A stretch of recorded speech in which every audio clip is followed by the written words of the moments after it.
Bueno, muy bien, continuamos. Bien, ahí ustedes ven en las imágenes, en el fondo, el mapa de lo que eran los territorios ultramarinos del Reino Español en el siglo XVI. A la sazón, rey de todo ese territorio de España y las tierras ultramarinas, que era América, Carlos V de Imperio Romano Germánico, Carlos I Habsburgo del Reino Español, de la Casa de los Habsburgo, era el monarca. Bueno, sitúense por un momento en ese tiempo en donde España, el Reino Español, que había sido recientemente unificado, que le expulsó a los árabes de la península, estaban en una etapa de construcción del imperio. Había conquistado todo ese vasto territorio que era América del Sur, inhóspito, vaya que también hay que mencionar, y sobre todo lejano, muy lejano, considerando la dificultad de las comunicaciones. Entonces, Carlos I de España, quinto del Imperio Romano Germánico, o sea, un rey que acumulaba dos coronas en una persona y por eso su imperio era tan gigante. Decía él, en mi reino no se pone el sol, es decir, tan grande era que cuando en una parte de su territorio estaba saliendo el sol, en la otra parte se estaba escondiendo. O sea, nunca, a lo largo de su territorio, siempre el sol estaba en una u otra parte a lo alto del cielo. Bueno, y decía este señor que más o menos hay que acá describir brevemente cómo se manejaría la empresa de la conquista.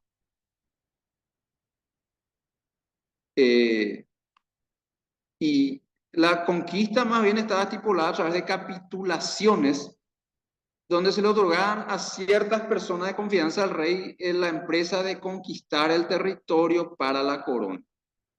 Y una de esas personas que firmó esa capitulación era don Pedro de Mendoza, que ustedes habrán escuchado bastante. Era el primer adelantado de esta parte que se llama el Río de la Plata.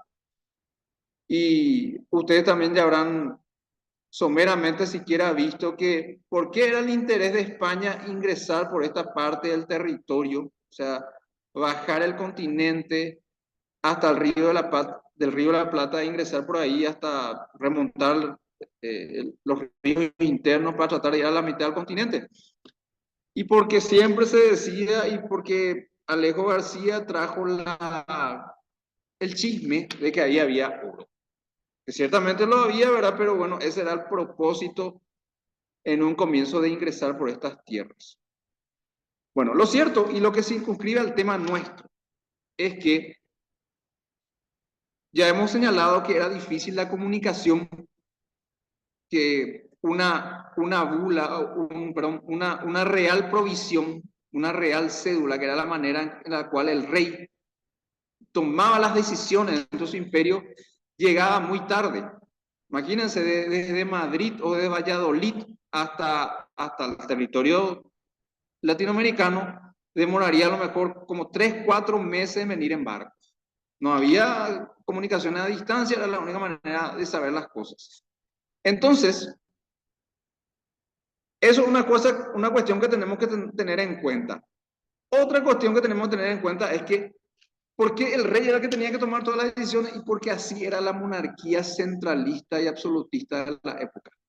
No había, por más que eso resulte un poco, les voy a decir, un poco eh, eh, dificultoso y lento, todas las decisiones las tenía que tomar el rey.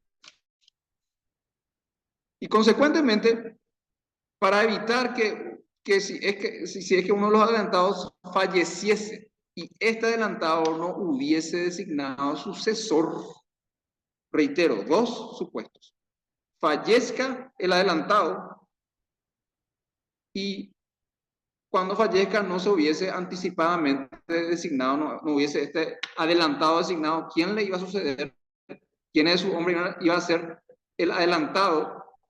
Entonces decía esta real provisión de la que estamos hablando, que fue fechada el 12 de septiembre de 1536, o sea, ni bien habían los españoles llegado a estas tierras.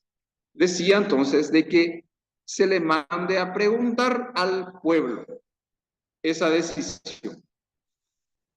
Y en lo que yo quiero hacer hincapié es que preguntarle al pueblo algo era una salida, una solución muy atípica en esa época.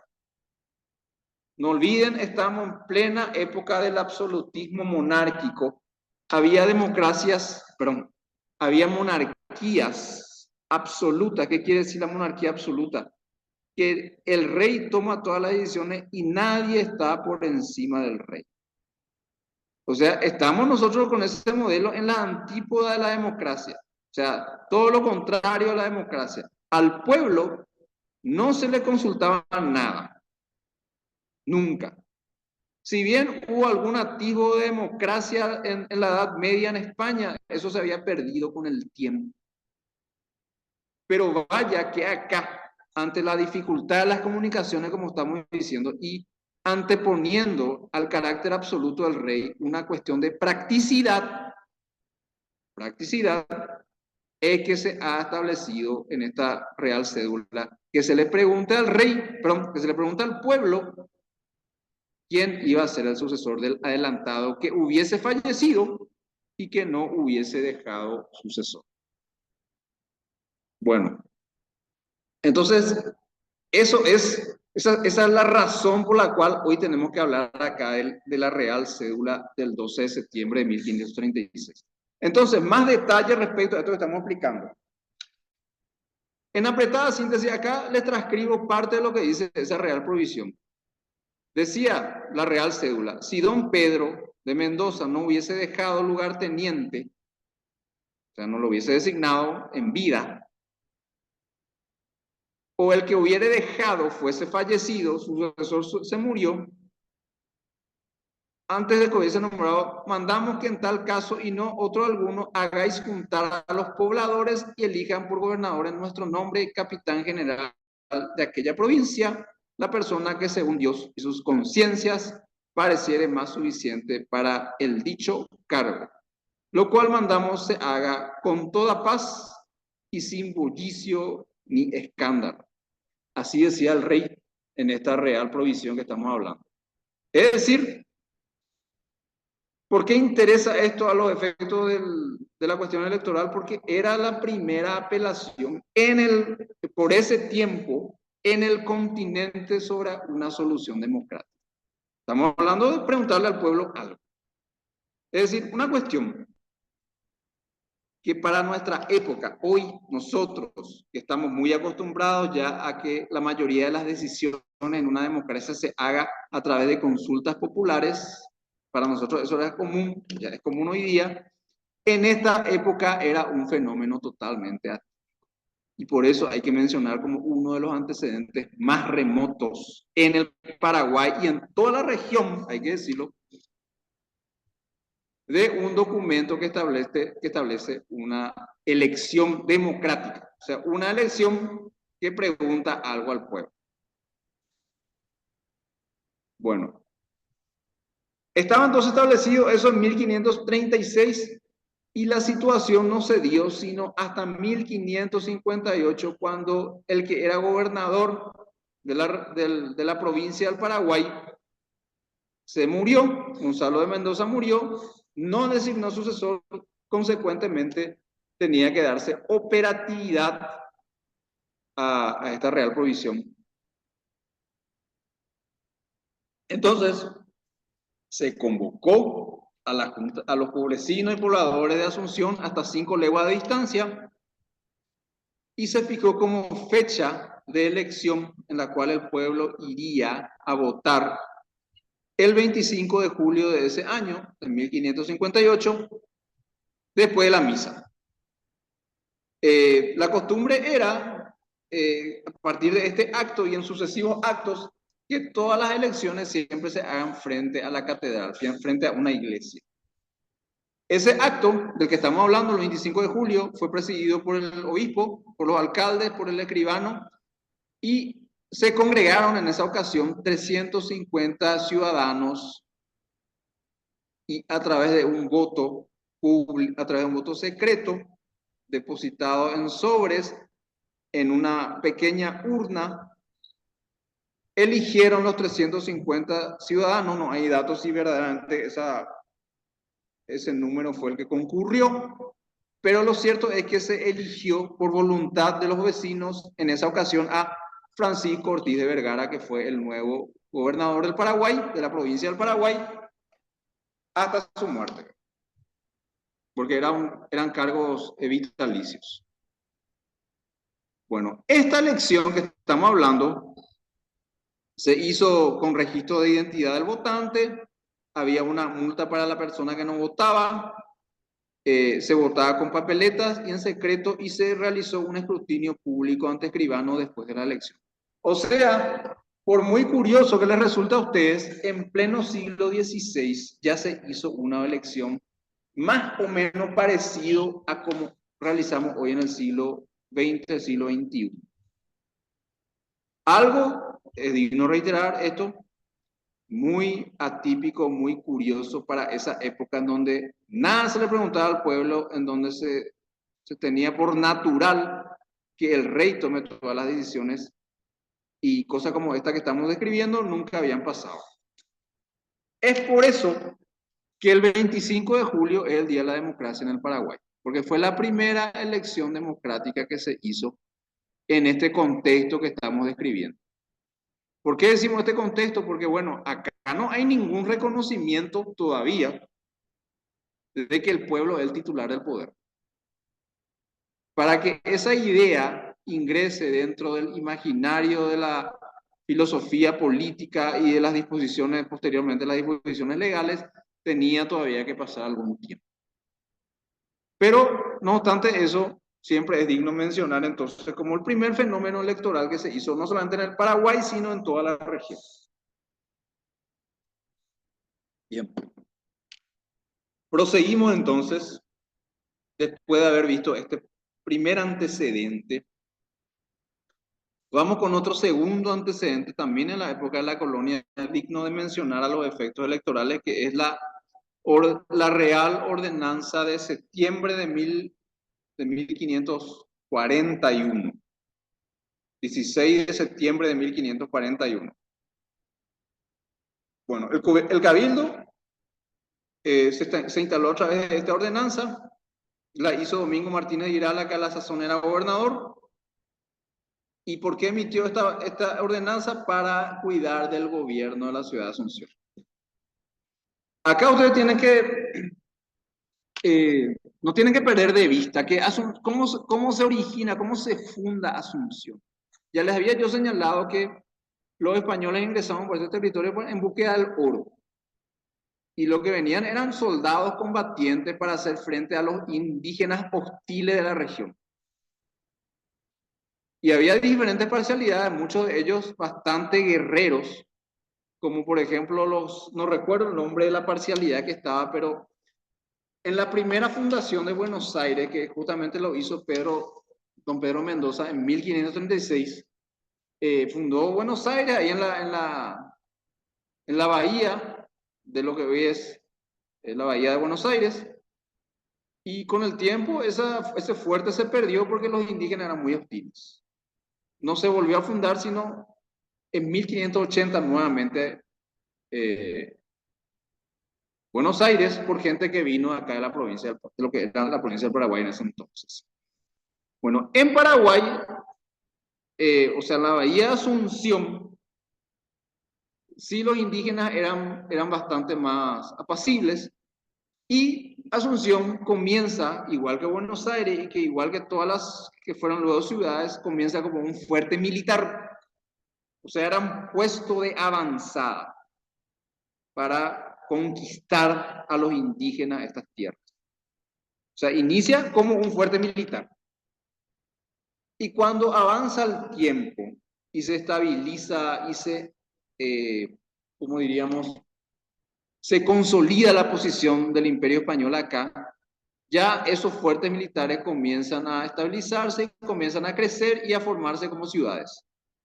Un primer elemento que marca el inicio, la conversión de Asunción de fuerte militar a ciudad, fue la creación de este cabildo que estamos hablando. O sea, de un órgano colegiado que estaría ahí integrado por gente que cuide la administración de la ciudad, el buen gobierno de la ciudad, como decía esta ordenanza. Bueno, ¿y qué es lo que disponía la ordenanza del 16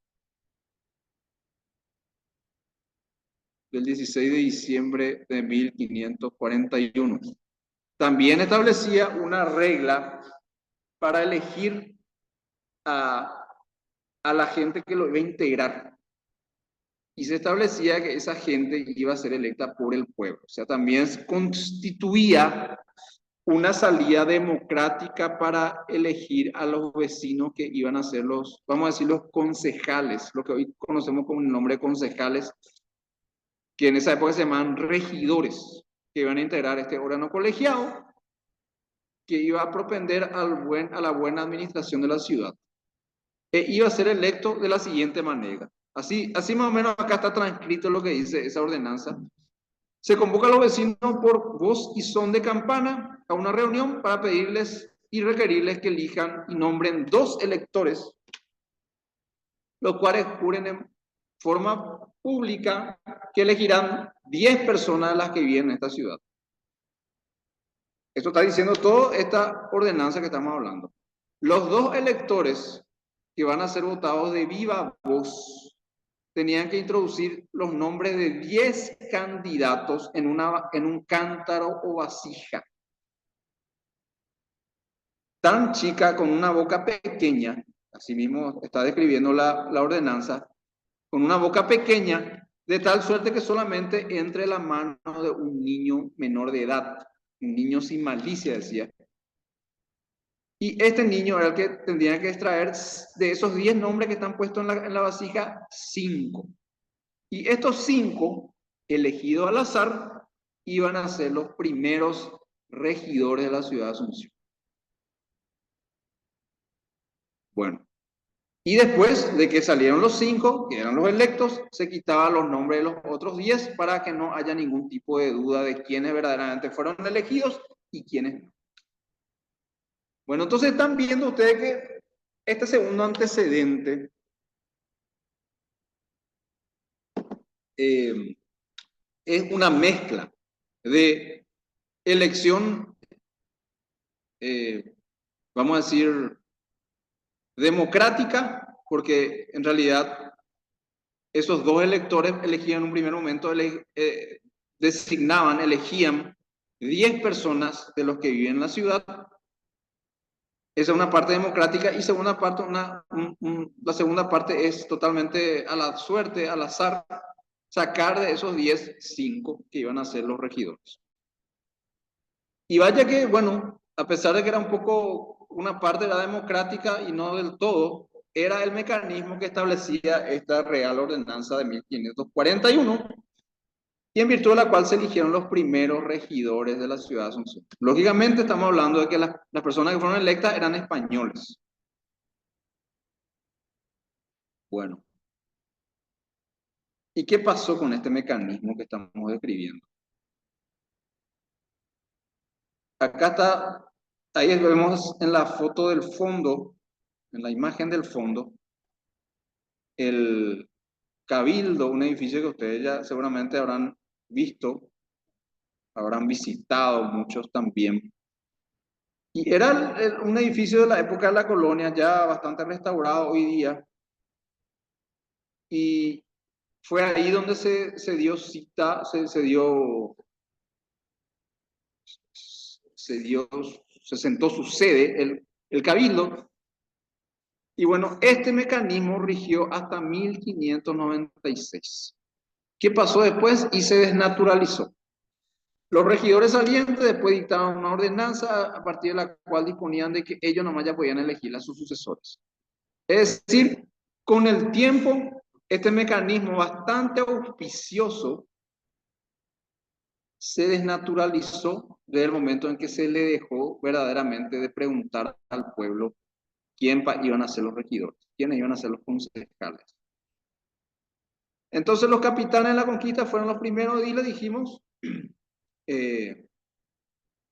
y después hubo un retroceso porque ya se le quitó al pueblo esa atribución de elegir quiénes iban a ser los, sus representantes que legislen, que establezcan las medidas que más favorezcan a una buena marcha de la comunidad suncena de ese tiempo. Y después sí que ya se atribuyeron ellos la elección de sucesores y que esto debía ser confirmado posteriormente por el rey. Es decir, al pueblo se le dejó completamente de lado y bueno, se perdió un poco el carácter democrático de este instituto que estamos describiendo, pero aún así es digno de mencionar como un segundo antecedente democrático en el país sobre apelación a elecciones democráticas. Bueno. Y así estamos llegando ya a la época de la independencia. Los dos antecedentes primero, entonces, que estamos haciendo alusión, tienen que ver con instituciones de la época colonial, de la época de la conquista y colonización. Y ahora vamos a hacer alusión a un instrumento que tiene que ver ya con la época independentista y precisamente a raíz de la independencia que sobrevino, todos ustedes ya lo saben, en 1811. Pero antes de ingresar a esto, quiero preguntar un poco si vamos bien hasta acá. ¿Hay alguna duda? ¿No nos vamos muy rápido o no nos vamos muy despacio? Escucho.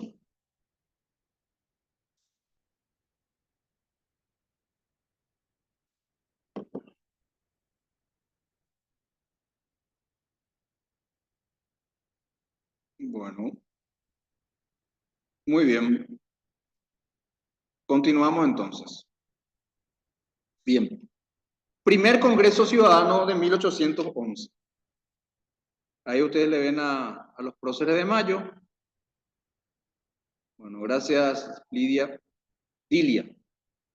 Bueno, se está entendiendo, entonces me alegro, me alegro. Bueno, acá le vemos a los próceres de mayo, que ustedes ya también lo reconocen. ¿Y qué pasó acá? Sobrevino la independencia, que ustedes saben los antecedentes y ustedes saben las condiciones dentro de las cuales transcurrió nuestro rompimiento con la corona española.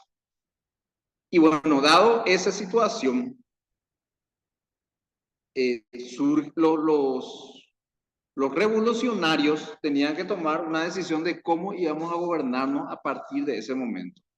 La ruptura con España significaba y que era precisamente lo que tenía que decir acá, y vemos ahí a los próceres de mayo, entonces como las primeras autoridades. Se estableció el primer Congreso Ciudadano de ese mismo año, inmediatamente después, del rompimiento con España. ¿Y qué es lo que significaba el primer Congreso Ciudadano? Y bueno, llamarle un poco a todos los paraguayos, todos los varones paraguayos. No olviden que por este tiempo solamente votaban los varones mayores de edad. Entonces se dijo, vamos a llamarle a todos los representantes designados en la capital y el interior de lo que era la provincia, y que designen representantes para que voten cómo íbamos a gobernarnos los paraguayos a partir de ese momento. Estos representantes eran elegidos por estamentos. ¿Qué quiere decir eso? El estamento es una manera de dividir la sociedad que viene de la Europa de la Europa de la Edad Media. Esto es muy claro, por ejemplo, en la sociedad francesa anterior a la Revolución Francesa, anterior a su revolución, en donde se dividía la sociedad en la nobleza, el clero y el pueblo llano. Nobleza, pueblo y clero. Cada uno de estos tres estamentos En los estados generales, que era el órgano de representación, así se llamaba en Francia, proponía cierto número de representantes que defiendan los intereses tanto del clero como de la nobleza y como del pueblo llano. Bueno, más o menos así, que era el único modelo que existía por ese tiempo, se quería hacer en este tiempo en el primer congreso de 1811.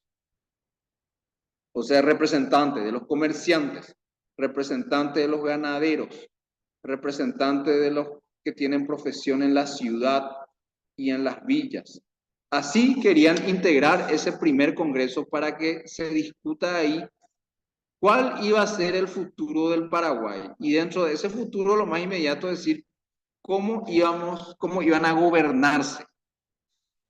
Bueno, y fue ahí donde se adoptó la decisión de romper con la monarquía, de romper con España y de establecerse autoridades republicanas, que era ya otra forma de gobierno, ya no era la monárquica, sino la republicana, y sobre todo dejaban asentado de que el pueblo no transfiere su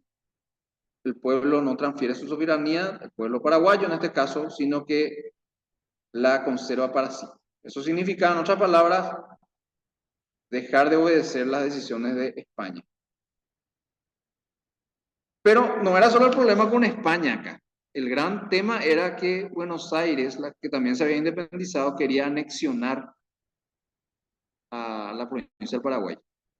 Y también en esta proclama se dejó asentado de que eso iba a significar cambiar unas cadenas por otras. Asimismo decía esta proclama que se dictó en el primer Congreso Ciudadano, y se estableció una Junta Superior Gubernativa, que era el órgano que iba provisoriamente regir los destinos del Paraguay y iba a estar integrado por la mayoría de los próceres que vemos acá.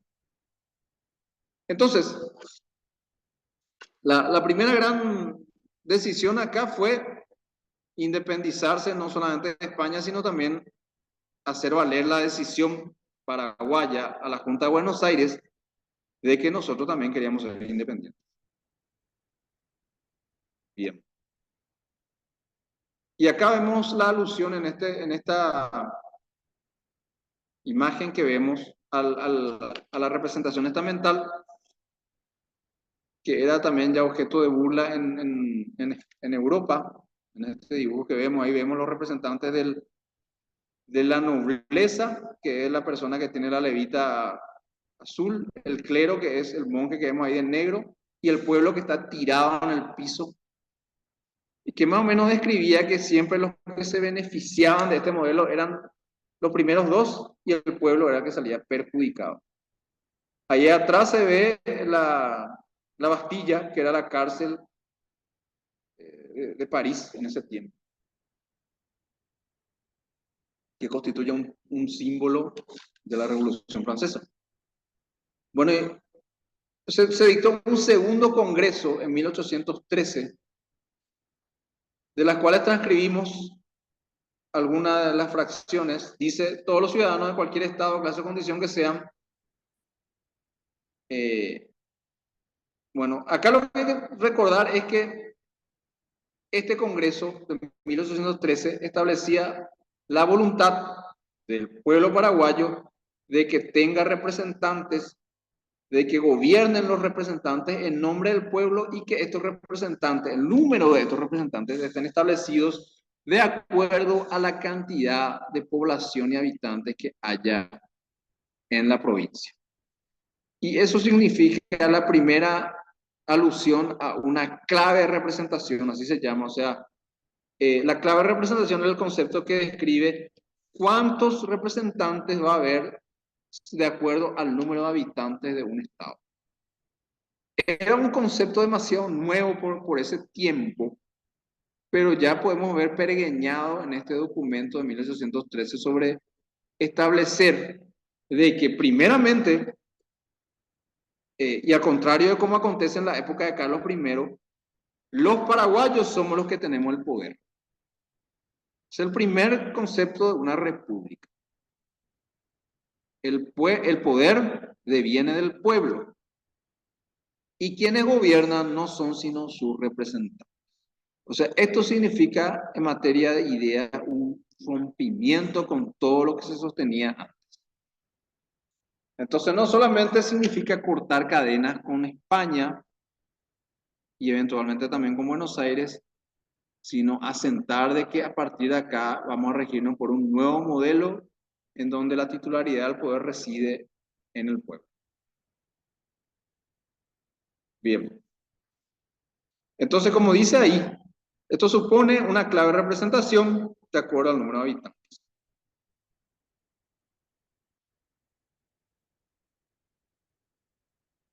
Bueno, se aumentó en ese segundo congreso, se aumentó el número de electores. Antes se establecía que los representantes, o sea, que los electores que van a elegir representantes eran alrededor de 250. Acá se decidió aumentar a 1000 ciudadanos. Y era una votación en dos niveles como se estilaba en la época. Primero se elegían a ciudadanos que se llamen sufragantes, y estos sufragantes eran los que elegirían a los representantes. Después también se aprobó un reglamento de gobierno, 1813, que instituía que los que iban a gobernar los destinos de la naciente república iban a ser dos personas con el nombre de cónsules, y que cada cónsul iba a gobernar el Paraguay por un año, y cada 4 meses se iban a turnar en el poder. Bueno, hay que señalar acá que ninguna de estas instituciones que estamos escribiendo fue invención de los paraguayos. Tanto la república como el consulado, que es una forma de gobierno dentro de la república,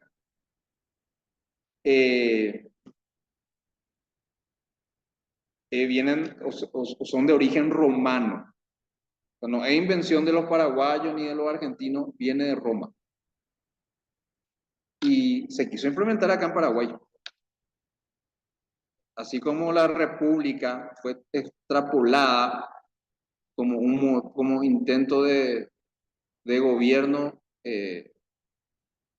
cuando los norteamericanos se independizaron, lo mismo se quiso hacer acá, y los norteamericanos establecieron desde un comienzo ya la monarquía, la república presidencialista, y nosotros antes de eso intentamos con la institución del consulado. O sea, dos personas que alternarían el poder cada año y que serían los que gobernarían. Sería como tener dos presidentes a la vez.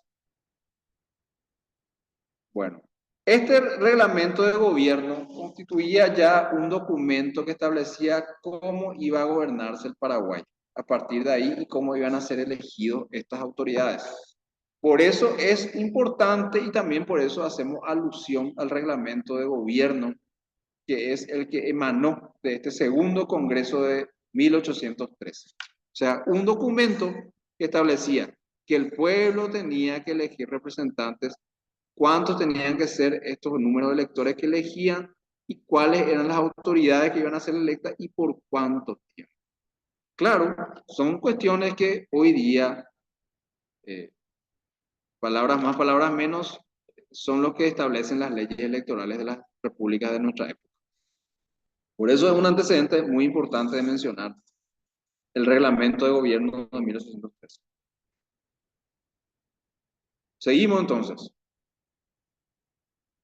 Bien. Después del reglamento de gobierno, vino un tercer congreso al año siguiente que estableció otro instituto romano que se llama la dictadura. La dictadura es una manera de gobernar que es por tiempo limitado y solamente se adopta en situaciones de calamidad en que el Estado está en peligro. Y vaya que en 1814 siempre estaba el temor de que la Junta de Buenos Aires quiera someternos, quiera convertirnos en una provincia que forme parte de Argentina, de la Confederación Argentina, como se llamaba en esa época.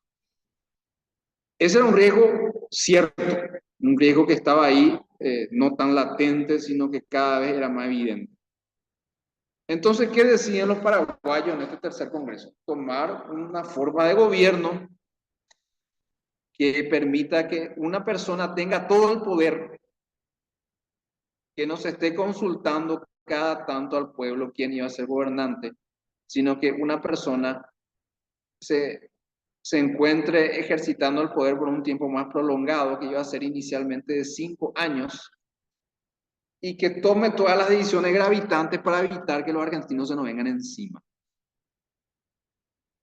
Y los paraguayos de ese tiempo veían a esa persona con la suficiente avidez mental y, y decisión de gobernar y mano férrea para tomar las decisiones al ex prócer, el doctor José Gaspar Rodríguez de Francia.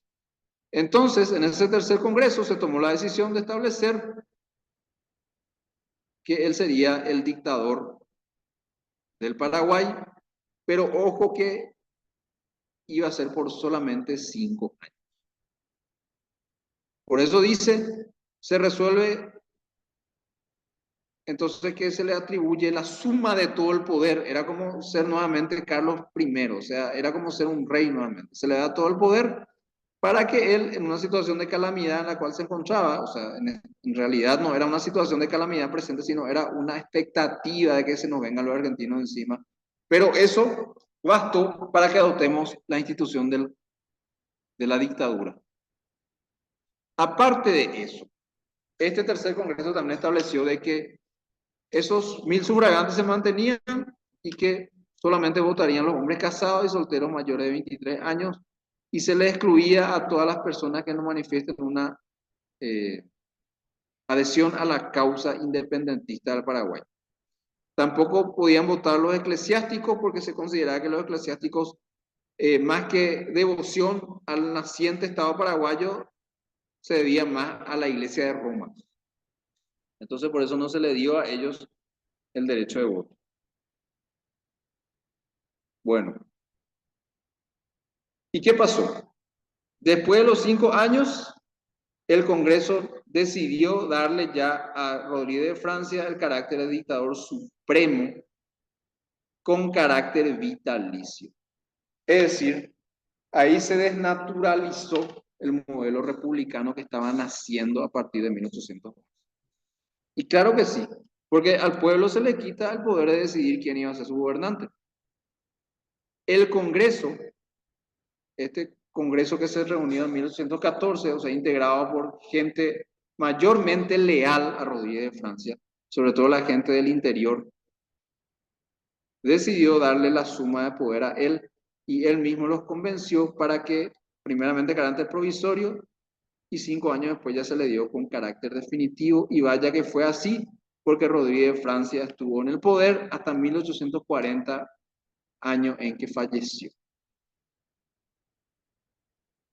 Bueno, no obstante esto, entonces lo que hay que rescatar acá de este tercer congreso es que el documento que emanó de ese tercer congreso continuaba disponiendo cuestiones que eran de interés para la elección de autoridades, como era, por ejemplo, la cantidad de 1000 sufragantes que debían congregarse para elegir representantes, que la votación iba a ser libre, directa y proporcional, quienes iban a tener aptitudes para votar, hombres casados, solteros mayores de edad, quienes no iban a poder votar, y por cuánto tiempo iba a estar la autoridad que iba a ser elegida. O sea, esas son cuestiones que interesan al derecho electoral y ya podemos encontrarlas en este tercer congreso de 1814.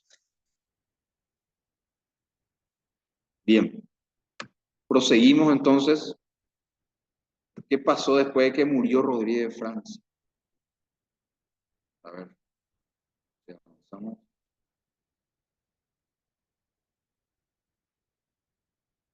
Bueno, ahí está.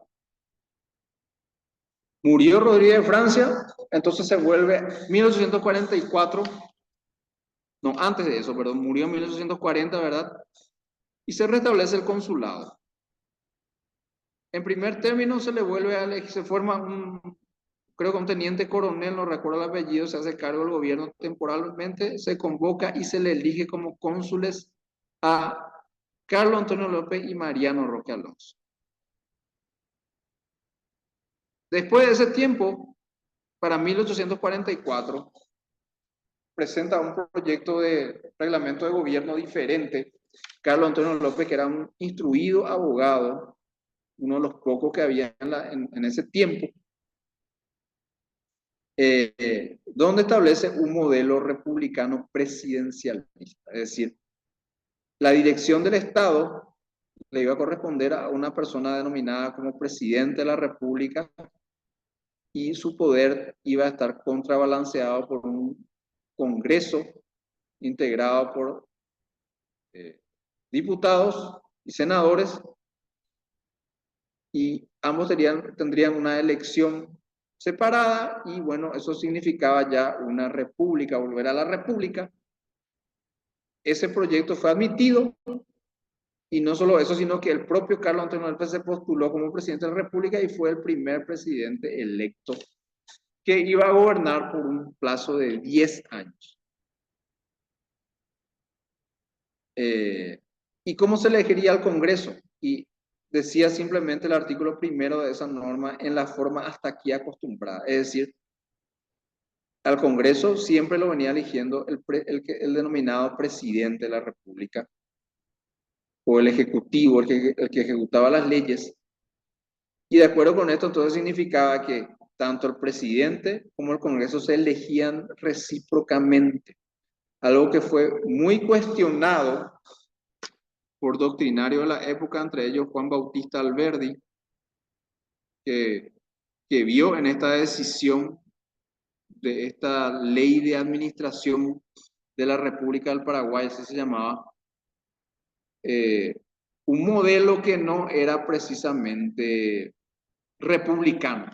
Porque la base del republicanismo, tienen que tener presente ustedes, es la posibilidad de que nadie asuma el poder total, como era en la época de Carlos I, que recién vino. Desde el momento que hay una persona que tiene el poder total, estamos hablando del poder político, el poder militar, el poder judicial, el poder de hacer leyes, el poder religioso, todo eso en una persona, eso puede ser cualquier cosa menos república. El concepto clave de lo que llamamos república siempre es la posibilidad de controlar la suma de poder. Y los norteamericanos, que fueron los que fundaron la República moderna, o sea, traer el Instituto de Roma, que recién dijimos, los romanos fueron los que inventaron la República, pero la adaptaron a los tiempos modernos los norteamericanos. Tanto es así que ellos dicen que el mejor invento de todos los tiempos es la República que ellos consagraron en su Constitución de Virginia. Y bueno, la base, como ahí bien lo ven, ellos es un poder ejecutivo, pero que esté controlado por un poder legislativo. Y que a esos dos, a su vez, le controle un poder judicial. Entonces, esto genera un sistema de frenos y contrapesos que permite de que nadie se haga con todo el poder y tome decisiones arbitrarias. Porque eso es lo que había que cuidar en la República.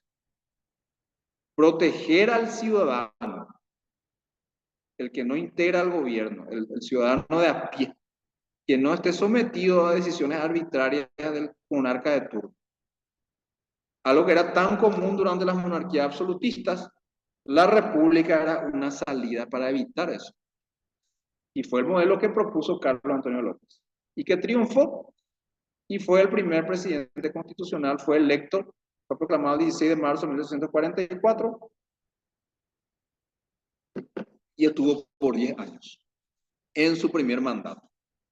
Ahí le vemos la foto, ya lo reconocen ustedes a Carlos Antonio López y a Mariano Roque Alonso al lado, que fue cónsul con él, mientras al tiempo del consulado inmediatamente establecido después de la muerte de Rodríguez de Francia. Bueno, entonces tenemos a partir de este reglamento de gobierno de 1844 un documento que establece cómo se le va a elegir al presidente de la República y también a los miembros del Congreso. Aunque esto último no estaba muy claro. porque no decía de que fuera el pueblo el que tenía que elegirle al Congreso como se estilaba en las repúblicas ya de ese tiempo. O sea, era una cuestión reprochable un poco a esta manera de gobernarse que establecía el reglamento de gobierno de 1844. Bueno, este modelo, esta propuesta que ya fue admitida, ¿verdad? Este modelo de gobierno que comenzó a regir a partir de 1844 tuvo una reforma 2 años después. Y que se estableció justamente a través del voto de la gente, y que en esa reforma en 1856, 2 años después, no, perdón, 12 años después, se estableció el derecho de voto de solo los propietarios, que era una cuestión un poco que significaba un retroceso, porque antes de esta decisión se garantizaba el voto de toda la gente, de todos los varones, tenga o no propiedades, tenga o no tierras. Pero como por ese tiempo estaba, Paraguay siempre en sus leyes se basó en el mimetismo, o sea, siempre copió de otros países la manera de establecer las leyes. Y el voto censitario, que es este modelo que estamos aludiendo, o sea, el voto de la gente que solamente votaba solamente de la gente que tenía tierras, determinadas hectáreas de tierras. Ese era el modelo que estaba impuesto en Inglaterra, en la Inglaterra victoriana de ese tiempo, y en la mayoría de las repúblicas que nacían, que rompían con la monarquía y que se iban constituyendo como repúblicas. Y bueno, Paraguay quiso copiar también eso. Entonces estableció solamente el derecho de los propietarios a votar, y que significó, reiteramos, un retroceso porque se le privaba a una gran cantidad de gente el derecho de voto. Pero esto no era lo único que se modificó en esa reforma parcial. También se modificó, y que aparentemente este era el verdadero motivo de modificar este documento, reducir la edad para ser vicepresidente de la República o presidente de la República, y la posibilidad de que el presidente designe quién iba a ser su sucesor. Y vaya que eso fue una decisión que se tomó a la medida de Carlos Antonio López para que su hijo lo sucediera. Y claro que tuvo eco favorable eso, porque bueno, los congresistas eran todos leales a Carlos Antonio López. O sea, no había una voz disidente en el Congreso. No había una posibilidad de que el Congreso se le oponga al presidente de la República. Y que constituye justamente una de las bondades que permite el republicanismo. O sea, Paraguay, aunque garantizaba un modelo republicano en 1944, en la práctica estaba muy lejos de ser republicano. Y menos todavía con una cuestión como esta, decidir que el presidente designe quién iba a ser su sucesor. Como de hecho ocurrió, ustedes ya lo saben, a la muerte de Carlos Antonio López, en 1856, le designa sucesor a su hijo Francisco Solano López. Y ahí se convierte en presidente de la República. Y bueno, ustedes ya saben todo lo que pasó después. Sobrevino la guerra y el Paraguay quedó devastado. Y a pesar de que es una cuestión muy interesante, los antecedentes de la guerra no es materia de nuestro análisis hoy acá, así que vamos a omitir esto. Vamos a hacer de cuenta que, bueno, vino la guerra, Paraguay fue devastado en la lucha contra la Triple Alianza,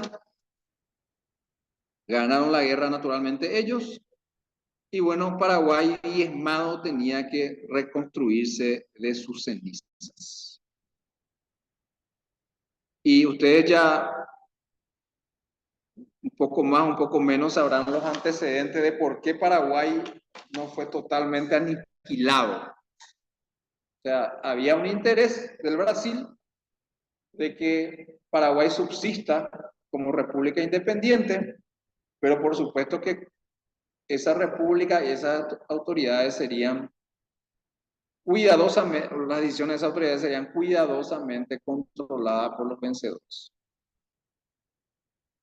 Bueno, entonces en ese contexto, que estamos haciéndolo muy sintético para no ingresar en este tema que nos llevaría muy lejos de lo que es nuestro tema, en lo que me quiero circunscribir es de que, bueno, Paraguay tenía que reconstruirse de sus cenizas, entonces tenía que adoptar autoridades que rijan a partir de ahí los destinos y que aparenten o que den por lo menos la apariencia de que el país sería independiente a partir de ahí, a partir de la finalización de la guerra, que ustedes lo saben, fue en 1870. Entonces se estableció, dentro de todos los hombres que habían sobrevivido a la cruel guerra, se estableció un estatuto provisorio. ¿Para qué? Para elegir autoridades convencionales que voten lo que iba a ser la primera constitución del Paraguay. O sea, ¿qué es lo que se tenía que hacer a partir de acá? El país estaba destrozado, teníamos que elegir autoridades, cómo íbamos a gobernarnos, íbamos a ir siendo república, pero bajo qué era necesario adoptar un cuerpo fundamental mucho más acorde a los tiempos que se estaba viviendo por ese momento.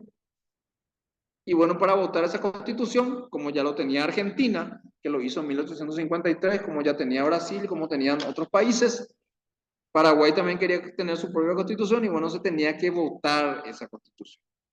Así que a ese efecto se estableció un estatuto provisorio de ese año, en abril de 1870, para organizar la elección que elijan a los convencionales que voten la constitución.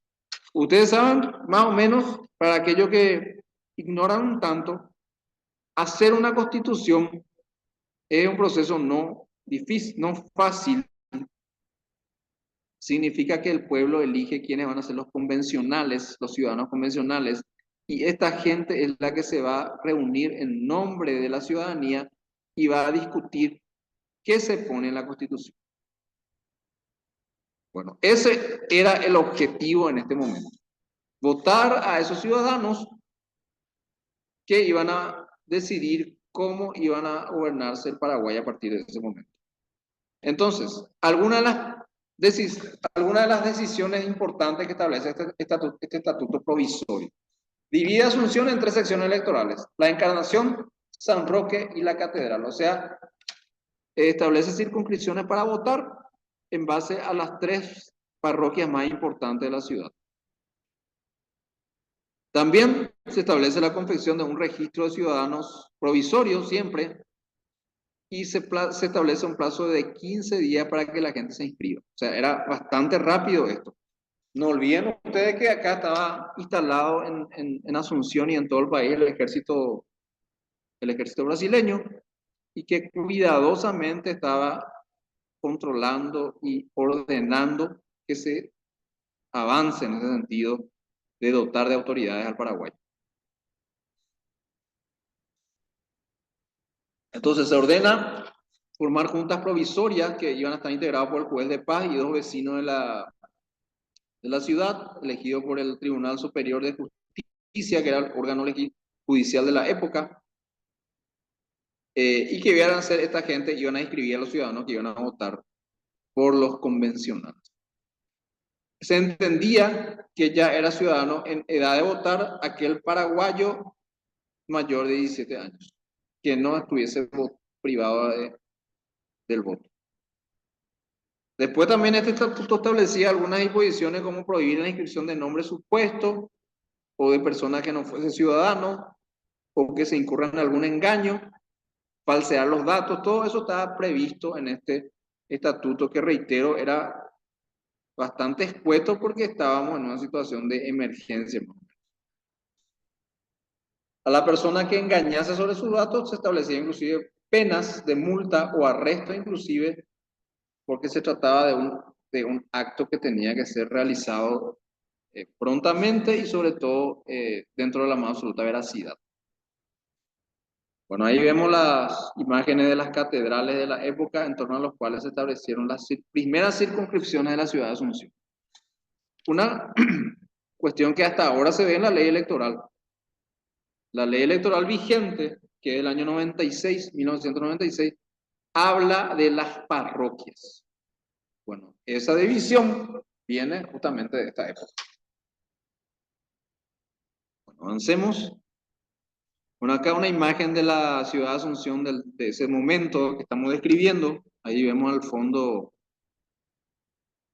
la estación del tren y ahí en lo alto de esa estación, de ese edificio, vemos que ondeaba la bandera del Imperio Brasilero. Vemos también tropas brasileñas recorriendo lo que era en ese momento Asunción, una ciudad desprovista de edificios. Los pocos que habían fueron destruidos y la mayoría de ellos ocupados por la soldadesca brasileña. Eh, la gente se moría de hambre. Cada, cada mañana amanecía gente muerta por los caminos que murió de hambre, no había que comer. Y dentro de ese panorama desolador, dantesco, que llamaría yo, se tenía que organizar elecciones para que se voten a los convencionales. Y vaya que es siempre duro para todo paraguayo describir este momento en nuestra historia, porque los paraguayos y paraguayas fuimos reducidos a denigrados nuestros derechos humanos y reducidos a cosas, sobre todo las mujeres. Bueno, no obstante todo este panorama desolador, entonces que estamos haciendo alusión, se votó finalmente la Constitución de 1870, que fue la primera constitución. Si tenemos que hablar de que las constituciones son aquellas que, aparte de establecer una serie de disposiciones de cómo gobernar un país, también consagraba una serie de derechos. Y también se establecía un preámbulo en donde se proclamaba los idearios de ese cuerpo de derechos eh, que tenía toda esta constitución. Entonces podemos hablar de que de que si se cuenta con esos elementos es una verdadera constitución. La constitución de 1870 sería la primera constitución del Paraguay. Los anteriores son simplemente reglamentos de gobierno, o sea, son cuerpos de derecho que tienen cómo gobernarse, pero no tienen nada sobre proclamas de idearios ni derechos reconocidos a la gente. Entonces, por eso, muchos constitucionalistas quieren restarle el estatus de constitución al reglamento de 1844 y el de 1803. Pero sí hay un acuerdo en que la constitución del 1870 es verdaderamente una constitución, porque establecía derechos, derecho a la vida, derecho a la libertad, derecho a la propiedad, la proclama de que el Paraguay es independiente, de que adopta la República Democrática Representativa y demás cuestiones vinculadas con la ideología política. Y en lo que tiene que ver con el tema electoral, que es lo que nos ocupa en esta clase, habían algunas pocas disposiciones que aludían a lo que tiene que ver con las elecciones. La primera de ellas dice, artículo 27, es inviolable la ley electoral del ciudadano y se prohíbe al presidente y a sus ministros toda injerencia en las elecciones populares. O sea, era una lacónica disposición, vaya que, fíjense que esta era una de las pocas cuestiones previstas en torno a las elecciones, y que lo único que apuntaba era a garantizar imparcialidad, o sea, que las autoridades no influyan en la gente a la hora de votar. Eso nomás decía. Y después, otra disposición de interés, cada Cámara es juez exclusivo de las elecciones, derechos y títulos de sus miembros en cuanto a su validez. Bueno, esto constituye la consagración del modelo contencioso político y es lo que voy a explicar a continuación.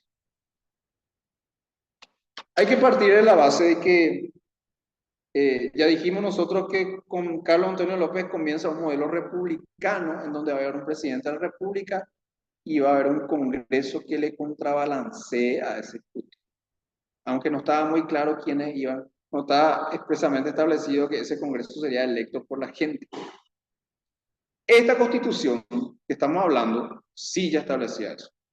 Los diputados y los senadores era un Congreso bicameral, así como hoy es también. De la misma manera que hoy tenemos una Cámara Baja y una Cámara Alta también así se establecía en esta Constitución de 1870, pero sí consagraba expresamente de que la gente, los paraguayos, elegían quiénes iban a ser los senadores y los diputados, como tiene que ser, como una república democrática. Y al Ejecutivo, al presidente de la República, iba a ser electo de manera indirecta, es decir, la gente iba a elegir una serie de electores, de grandes electores, y eran estos grandes electores los que a su vez iban a elegir al presidente. O sea, la votación para presidente de la República no se hacía de manera directa, sino indirecta. Tal y como es hoy día todavía en los Estados Unidos. Para aquellos que siguen las elecciones de los norteamericanos, ellos eligen, no le eligen a su presidente directamente, ellos eligen lo que se llaman compromisarios, o sea, una suerte de grandes electores, en un grupo mucho más reducido que la masa total de electores de todo el país. Y esta gente que es electa por el pueblo es la que tiene que tomar la decisión de quién va a ser el candidato electo como presidente. Y ese es el modelo, se denomina elección indirecta y era propio de este tiempo, final del siglo XIX. Bueno, y en lo que quiero poner énfasis acá es el modelo contencioso político. Porque lo que nos interesa a nosotros no es tanto un poco cuáles son las autoridades y un poco cuestiones del derecho constitucional, sino lo que es de interés para las elecciones. Y aparte de que esta constitución establecía cuáles eran los requisitos para ser senador, para ser diputado, cuánto tiempo iba a estar en el poder el senador y cuánto tiempo iba a estar el diputado, también se establecía quién iba a juzgar las elecciones. Quién iba a decir las elecciones están bien, se ganó por tantos votos, y se le da el poder a X ciudadano. Como hoy hace ese trabajo la justicia electoral, en este tiempo no teníamos una concepción de la justicia electoral como un órgano autónomo, estábamos lejos todavía de eso. Entonces, ese trabajo, ¿quién lo hacía? El mismo Congreso. O sea, los propios senadores y diputados establecían un comité electoral y era este comité electoral el que iba a organizar las elecciones. Y organizar significaba decir en qué lugar se van a habilitar mesas de votación, quiénes van a ser los miembros de mesa, a qué hora van a comenzar las elecciones, XX, así tenía que ser a partir de ahora. Y este modelo, en virtud del cual es el propio órgano político que se va, cuyos integrantes van a ser electos, el que decide y toma la decisión de declarar la buena marcha de esa elección, era el propio Congreso. Ese modelo se llama contencioso político o contencioso clásico. El mismo órgano que es electo es el que juzga sus propias elecciones. Ese era el modelo vigente en ese tiempo, que fue también copiado de Francia y copiado de Inglaterra, y bueno, se instalaba en esta Constitución de 1870. Que era una cuestión a lo mejor, enseguida vamos a ver que un tanto reprochable, a muchos de ustedes les estará haciendo ruido un poco esta decisión, pero era la manera en que se estilaba y en que se pensaba en ese tiempo y que adoptaban la mayoría de las repúblicas nacientes de ese tiempo. Bien. 1870, entonces, la primera constitución. Y bueno, se eligieron representantes convencionales, ya dijimos eso, se votó la constitución fue aprobada y bueno, a partir de ahí se estableció todo lo que dice, todo lo que estamos señalando, ya era una decisión que tenía que ser simplemente acatada. Y ya que iban a haber a partir de ahí periódicas elecciones, porque ese es el secreto, el concepto clave, otro de los conceptos clave de la República. Había yo hablado del contrabalanceo de poder, primer concepto clave de la República. Segundo concepto clave, la periodicidad de los mandatos. Es decir, la persona que va a ser electa representante del pueblo va a estar ahí por un periodo establecido de manera anticipada. Daipori apela mandato vitalicio. El mandato vitalicio es una solución no republicana. Será a lo mejor la base de la monarquía, pero no la república. El mandato de un representante en una república siempre tiene que ser por un tiempo determinado. O sea, hay una suerte de control en el tiempo de ese representante. De suerte a evitar que se enseñoree en el poder. Porque vaya que la realidad, la historia nos ha demostrado de que si vos le pones a una persona en el puesto de tendotá y no estableces las bases del momento en que se tiene que ir esta persona, no se va a querer ir nunca. Vaya que esa es la realidad histórica. Y por eso se ha inventado la república. Y por eso se ha inventado como principio básico de la república la periodicidad del mandato. Para de antemano ya decirle a la gente que, bueno, si vos vas a ser electo como mi representante, vas a estar ahí por 4 años, por 5 años, por 10 años, etc. Así que, claro, a partir de ahí entonces, la Constitución de 1870 dice, vamos a tener un Congreso integrado por senadores y por diputados. Los senadores van a estar 6 años, los diputados van a estar 4 años y el presidente de la República va a estar también 4 años. ¿Eso qué significaba? Y bueno, que cada tanto iba a haber elecciones, se iba a tener que convocar a elecciones. Y era entonces necesario una ley de elecciones y por eso se aprueba en ese mismo año, sobre la base de ese estatuto provisorio del que hablamos, que se ideó a puro jape para poder elegir a los convencionales constituyentes. Sobre la base de ese documento se realizó, se sancionó y se aprobó esta ley de elecciones de 1870, que es otro de los antecedentes remotos de las leyes electorales en el Paraguay. Ley de elecciones de 1870. Estuvo a su cargo una comisión, la redactora de esta ley, que estuvo integrado por Salvador Jovellano, Juan Silvano Godoy y otro senador de apellido Páez, que era una ley corta, tenía 62 artículos, basado en el estatuto provisorio, como ya dijimos, y que más o menos establecía toda la mecánica que hemos explicado en la anterior diapositiva. Se tiene que inscribir periódicamente a los ciudadanos. Cada vez que vaya a haber una elección, se tiene que formar el registro cívico, se tiene que establecer una junta inscriptora que va a estar integrada como presidente al juez de paz y 2 ciudadanos elegidos por el órgano judicial, que era el Superior Tribunal de Justicia. Ojo que no confundan con el Tribunal Superior de Justicia Electoral.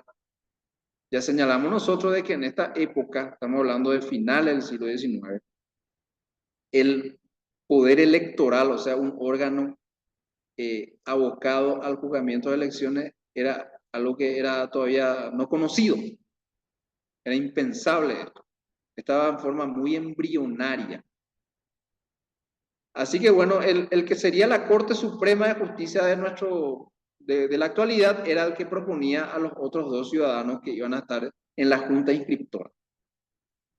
Bueno, ¿y en qué innova esta ley frente a la otra? El estatuto provisorio establecía el voto verbal. Nosotros sabemos hoy día de que el voto no es verbal. El voto es escrito y también secreto. Bueno, por esta época no se tenía esa concepción. Por esta época el voto no solamente era público, sino verbal. La persona así se ponía enfrente de la mesa y decía, yo voto por fulano de tal. Así era en ese tiempo.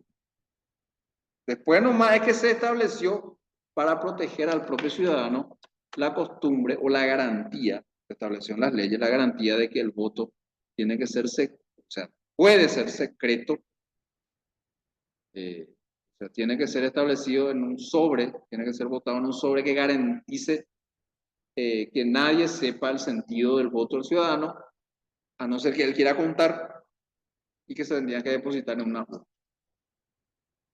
Y comienza a ser admitido el voto en forma escrita, o sea, consignar en un papel en blanco y doblarlo y depositarlo en la urna a partir de esta ley que estamos hablando, la ley de elecciones de 1870.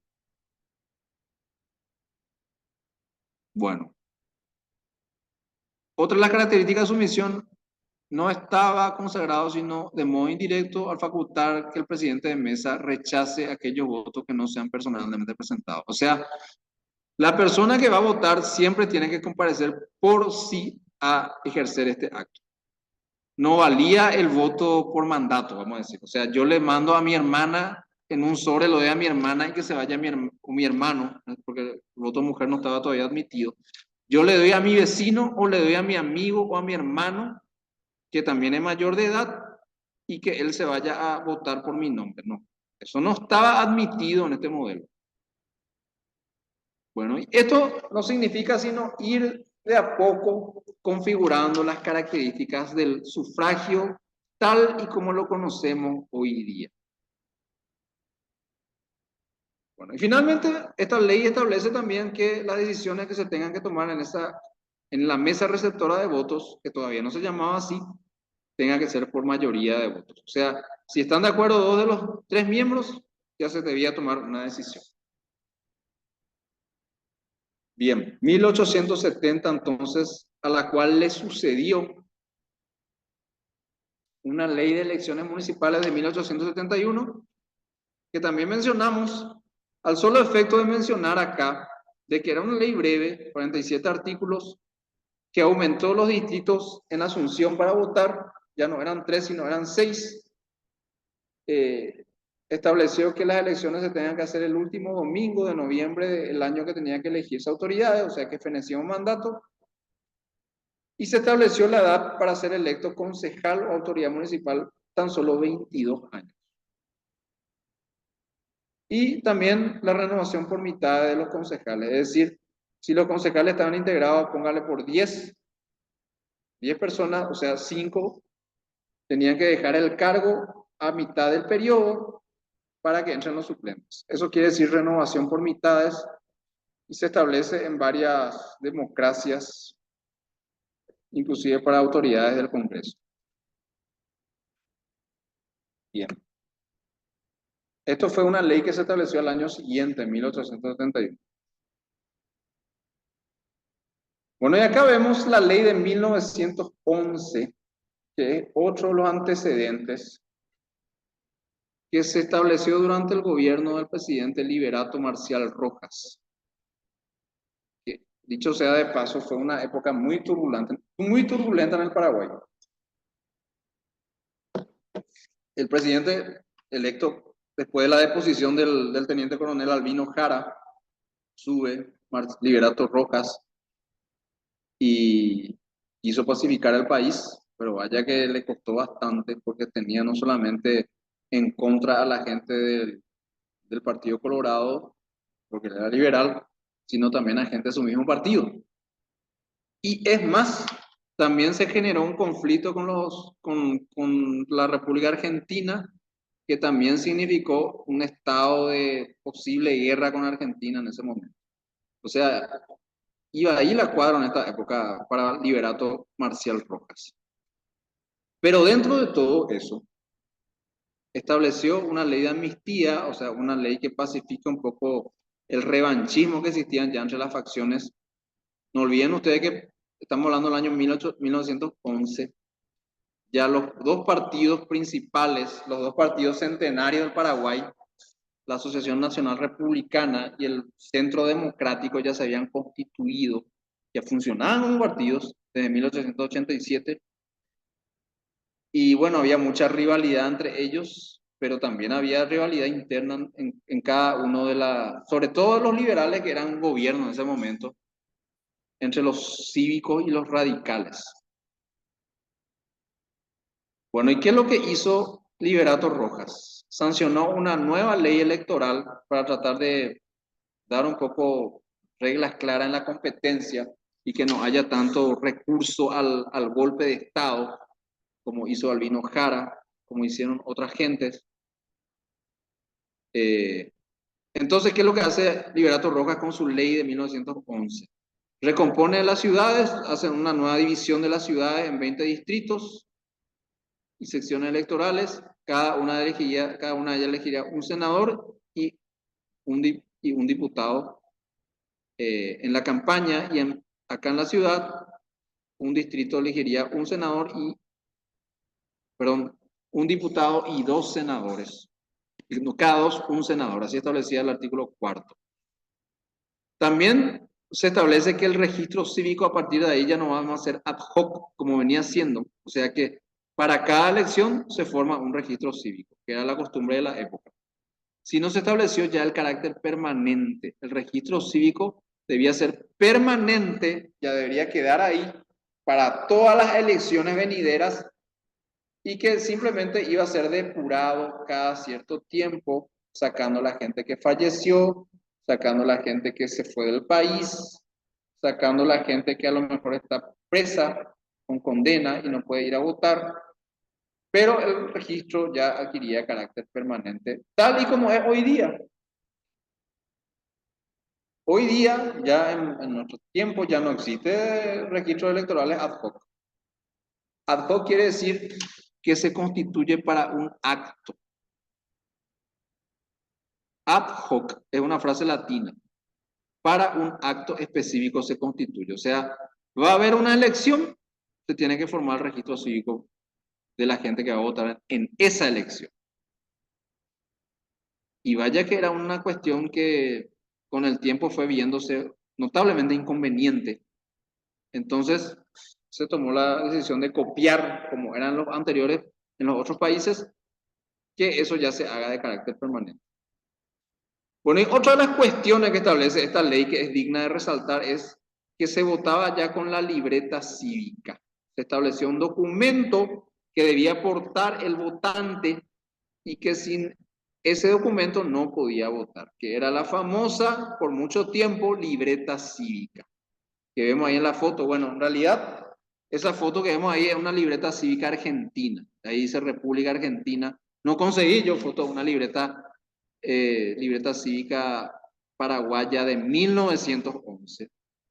Sí conseguí de otros años, pero no llegó a mis manos por lo menos un modelo de libreta cívica de 1911, pero bueno, bien vale para ilustrar un poco lo que les quiero ejemplificar acá, de que el voto a través con el concurso de libreta cívica, que era un documento electoral que probaba que esa persona estaba inscrita en el registro cívico permanente, se hacía o era obligatoria a partir de 1911, con esta ley que fue sancionada durante el gobierno del presidente Rojas, presidente provisorio.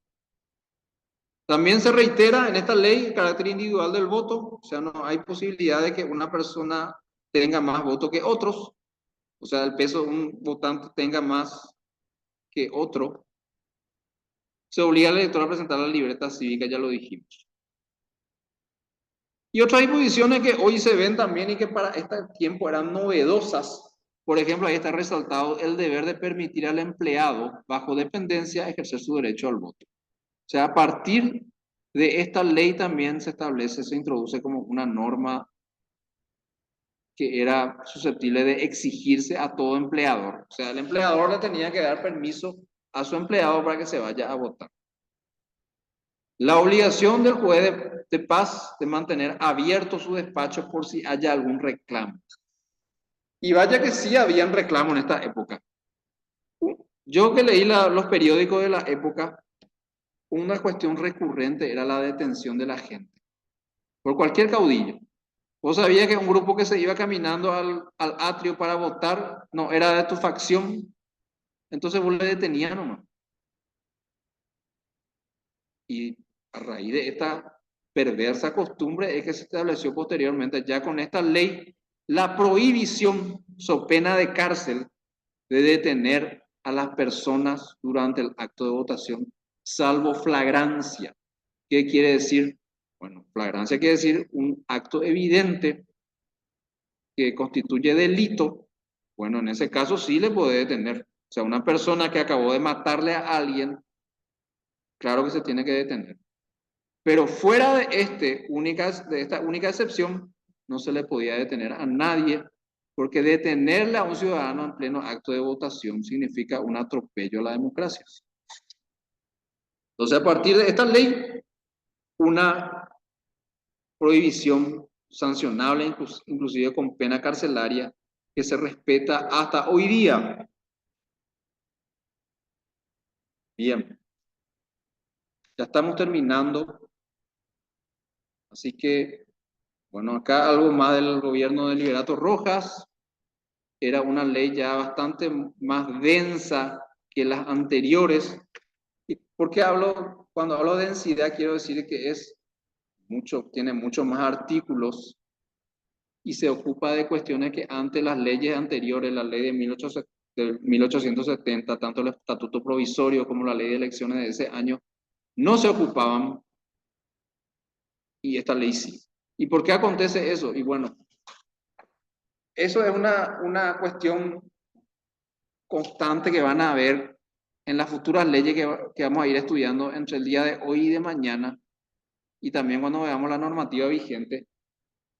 Cada vez las elecciones se vuelven más complejas, cada vez ingresan más etapas, cada vez es necesario que la ley se ocupe de ciertas situaciones. Y aparte de eso, hay que considerar también de que las elecciones de 1870 y también a lo mejor la de 1911 eran mucho más sencillas de organizar porque había poca gente que votaba. Ya dijimos lo que, y ustedes ya lo saben, el Paraguay después de la guerra quedó diezmado, casi no había varones. Y bueno, entonces los comicios electorales se reducían a pocos grupos que votaban. Pero conforme va aumentando la población y van dándose situaciones que ameritan que la ley se ocupe de eso, como por ejemplo, no hay que detener a la persona que se quiere ir a votar, es que la ley se va haciendo mucho más densa, va incluyendo una gran cantidad de artículos porque tiene que normar todas estas situaciones. Entonces, esta ley del presidente Rojas establecía ya algunas cuestiones que las anteriores no tenían: obligación del deber presentar libertad cívica, ya dijimos. Establecía un capítulo de delitos y sus sanciones. Eso no había antes, a partir de esta ley se estableció. También exigencia como redacción de las actas en 2 ejemplares, el deber de adjuntar las actas de instalación y clausura de mesas, como las protestas en sobre cerrado y lacrado, intervención de los funcionarios de la policía en la capital y por correo, el deber de que cada cámara realice el escrutinio toda vez que se hubiese recibido la mayoría absoluta de actas. Todo eso eran cuestiones que se tenía que ocupar la ley y así lo hacía. No olviden tampoco acá que quien juzgaba las elecciones, ya lo dijimos, el Congreso. Los senadores y diputados habilitaban un comité electoral, eran ellos los que habilitaban las mesas y eran ellos quienes juzgaban si las elecciones fueron realizadas de acuerdo a la Constitución o no. Y si no estaban organizadas de acuerdo a la Constitución, anulaban lo que no se haya cumplido acorde a la Constitución y a la ley electoral. Ese era el modelo que regía a principios del siglo XX. Y ustedes, sobre todo aquellos que manejan al dedillo cómo funciona la mecánica electoral hoy día, podrán encontrar grandes diferencias. Y es justamente ese es el propósito de esta clase: comenzar desde cómo era antes para ver la evolución y llegar a cómo es ahora. Muy bien. Liberato Marcial Rojas, entonces, presidente provisorio, que tampoco terminó su mandato, a pesar de que fue alguien que se dignó a hacer una ley. Bueno, y le sucedió a él el presidente Franco.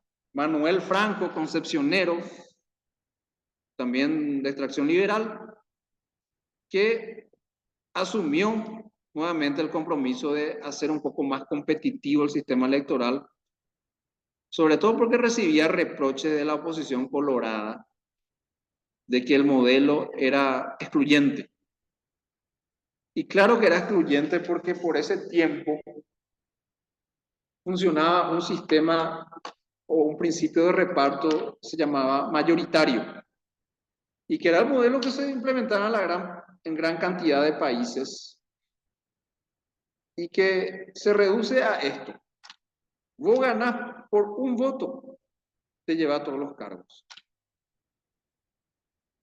O sea, en ese tiempo a lo mejor tenían mayor chance los liberales, tenían más votos y esta ley estableció, por ejemplo, la composición fija de que habría en el Congreso 20 senadores y 40 diputados. Si vos le ganás al Partido Colorado por un voto, vos te llevas los 20 senadores y los 40 diputados. Y la oposición se queda sin nada. O sea, ese es el modelo mayoritario. Y vaya que es injusto. ¿Por qué? Porque el partido que perdió por un voto, no tiene nada. O sea, una gran cantidad de personas piensan como ese partido de oposición, pero no tienen ninguna cuota de poder porque perdieron por un voto. Qué gran injusticia, ¿verdad? Bueno, y ese era el modelo que primaba en el Paraguay en ese momento y en gran parte de la región y de las nacientes de repúblicas. Y claro que eso generaba pocos incentivos para participar. A partir de 1922, el Partido Colorado dejó de participar en las elecciones. No se presentó hasta 1927, que es algo que vamos a ver enseguida. Pero bueno, había entonces condiciones de participación muy difíciles y al igual que el Liberato Rojas, Manuel Franco también quiso generar incentivos para que la oposición participe y estableció una ley electoral en 1916. Una ley breve también, 28 artículos, establecía la composición fija de 20 senadores y 40 diputados, que antes no había este establecimiento de la cuantía de representación. Y estableció por primera vez cuál iba a ser el modelo de votación. Dividió al país en 4 grandes departamentos y dentro de estos grandes departamentos estaban establecidas las ciudades que elegirían senadores y diputados. Y adoptó la votación incompleta, que era el modelo que fue copiado de la ley Sáenz Peña, una ley argentina, que lleva el nombre del apellido de su autor, el presidente de la sazón, Roque Sáenz Peña, que introdujo el mecanismo de votación incompleta y que también fue adoptado por esta ley de Manuel Franco. Ahí está descrito más o menos cómo funcionaba este sistema de voto incompleto. Dice, cuando se elija 1, se vota por 1. Cuando se elija 2, se vota por 2. Cuando se elija 3, ya se vota solamente por 2. Cuando se elija 4, se vota por 3. Cuando se elija 5, se vota por 3. Es decir, de cierto número de representantes, el ciudadano no puede elegir a la dotación completa. Puede elegir de 3, solamente puede elegir 2. De 4, solamente puede elegir 3. ¿Cuál era el objetivo de esta mecánica de votación? Asegurar, por una cuestión mecánica, la posibilidad de que la primera minoría tenga también posibilidades de ser electa. Pero vaya que si no se cambiaba el sistema mayoritario que recién les expliqué, esto era muy difícil. Pero no obstante, esta ley ya establecía algún atisbo, algún esfuerzo por tratar de cambiar ese inequitativo sistema de competencia que estaba establecido hasta el momento. Y una dirección en ese sentido la hacía esta primera ley sancionada durante el gobierno de Manuel Franco, 1916. En realidad, hay que decir que la ley que inspiró la manera de votación, ya dijimos, es la ley Sáenz Peña, fue la ley que estableció el principio de representación proporcional por primera vez en Argentina. Pero acá en Paraguay, a pesar de que esa ley fue inspirada, en esa ley se inspiró la ley 223 de Manuel Franco, no estableció la representación proporcional. Y la representación proporcional es precisamente el principio que permite que la fuerza política que perdió por menor número de votos no se quedó sin nada. Siempre el perdedor gana algo en proporción a sus votos. Y ese es el principio de representación proporcional, que era todavía una carencia en este momento en el Paraguay. Estamos hablando del año 1916. Bueno, Manuel Franco entonces en ese sentido quiso mejorar algo de eso, dictó dos leyes más. El voto limitado es el modelo que acabo de explicarles, que es un modelo que viene de la Inglaterra de ese tiempo. Se origina en Gran Bretaña entre el 1867 y 1885, y que es un modelo que permite que las minorías tengan más chance de lograr algún escaño, alguna representación, y morigerar un poco los rigores que era el sistema mayoritario que recién les expliqué. O sea, vos ganás por un voto, te llevas todo. Bueno, pero todavía la única manera de evitar ese injusto, hay que llamar las cosas por su nombre, ese injusto modelo que era el sistema mayoritario, era adoptar la representación proporcional, pero que estas leyes por lo menos todavía no lograban eso. Bueno, muy bien.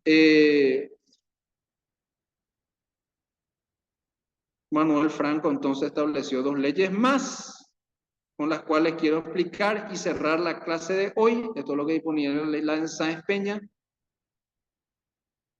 que son estas.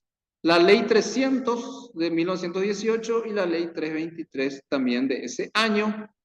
La ley 300 derogó la anterior ley para crear un nuevo registro civil permanente, o sea, mejorar un poco el sistema de inscripción de los ciudadanos, establecer cómo se integraría ese órgano, cuántos miembros tendría. Eso por un lado, la ley 300, y por la ley 323 de noviembre de 1918 se estableció el cuarto secreto, o sea, el recinto de votación, lo que en ese momento se llamaba cuarto oscuro o cuarto secreto.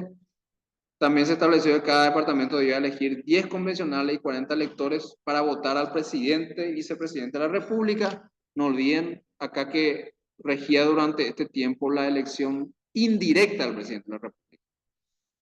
Dividió el país en 6 departamentos y que cada uno elegiría cierto número de diputados y cierto número de senadores. Por ejemplo, el departamento 1, 2 y 4 elegiría 7 diputados. El 5 y el 6, 3 y 6, etcétera, etcétera. O sea, cada región y cada departamento tenía un número determinado de representantes por elegir. Y algunas cuestiones más vinculadas con se reguló de mejor manera la impugnación de los votantes, se adoptó la costumbre de la impresión dígito pulgar en las libretas cívicas, y algunas cuestiones así que fueron dotando de más formalidades al acto comicial.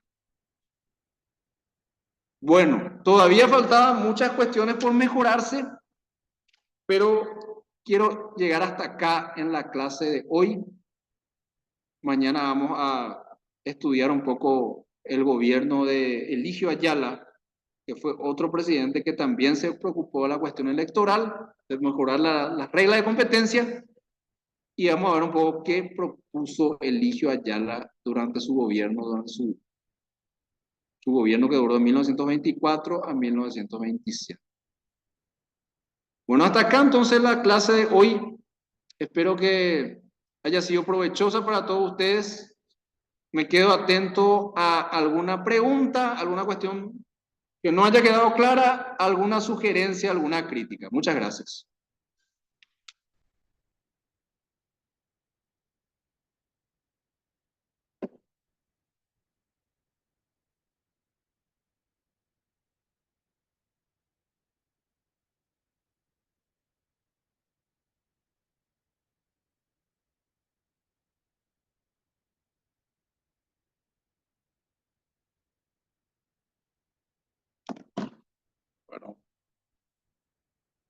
No sé si están abiertos los... El chat está abierto. Ah, bueno. Bueno, si no hay entonces dudas, sugerencias, preguntas, entonces los libero por hoy y los espero mañana a la misma hora. Bueno, acá hay una consulta de Stephanie. Los brasileros luego de la guerra del 70, dijo que los brasileros luego de la guerra del 70 tenían motivación. Sí, entiendo que lo que preguntaba es por qué los brasileros permitieron que el Paraguay permanezca como una república independiente. Según cuentan los historiadores y los libros que abordan el tema, es para que Paraguay se erija en una suerte de estado tapón que impida que la Confederación Argentina tenga límites directos con el Imperio del Brasil de ese tiempo. Entonces, esa fue la razón por la cual el Paraguay pervivió como nación independiente, pero claro que esta independencia era una cuestión que estaba, en la práctica era una cuestión diferente. Estuvimos con las botas brasileras acá hasta que se fueron. Esa fue la penosa realidad del Paraguay. Bueno, espero haber satisfecho la inquietud, la pregunta de Stephanie. Bueno, si no hay otra duda o las dudas que surjan después me la van a hacer llegar luego en la clase de mañana o dejando en la plataforma. Pero bueno, espero que lo que hoy se ha divulgado haya sido de provecho. Entonces nos veremos de esta manera mañana a la misma hora. ¿Cuándo se fueron los brasileros? Y a ver un poco. Creo que se fueron en 1875 por ahí. Tuvieron bastante tiempo acá. Lo importante que hay que tener en cuenta es que durante el momento en que nosotros estábamos dotándonos de nuestra constitución, de nuestra primera constitución, ellos estaban ahí, cuidadosamente observando un acto que en principio tenía que ser un testimonio de independencia. Ellos estaban ahí. Y el contingente argentino estaba en el Chaco. O sea, el país estaba ocupado. Y el contingente argentino se fue, ustedes ya lo saben, después del laudo Hayes. 1910, creo. O sea, el presidente Rutherford Hayes, o Hayes, como se escribe el apellido del presidente republicano a la sazón, que decidió que los argentinos tenían que dejar el Chaco al Paraguay, ahí recién se fueron los argentinos. Jorge Segovia, adelante. Levantó la mano Jorge Segovia. Si tenés alguna consulta.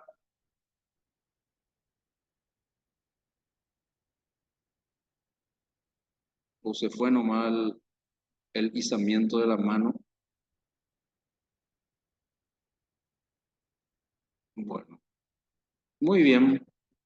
Carlos Antonio fue el primer presidente constitucional, a pesar de la primera constitución se establece en 1870. No, sí, él fue el primer presidente constitucional bajo lo que disponía un reglamento de gobierno de 1844. Sí. Y la constitución de 1870 sí reiteró, ¿verdad?, que el Paraguay iba a ser una república presidencialista.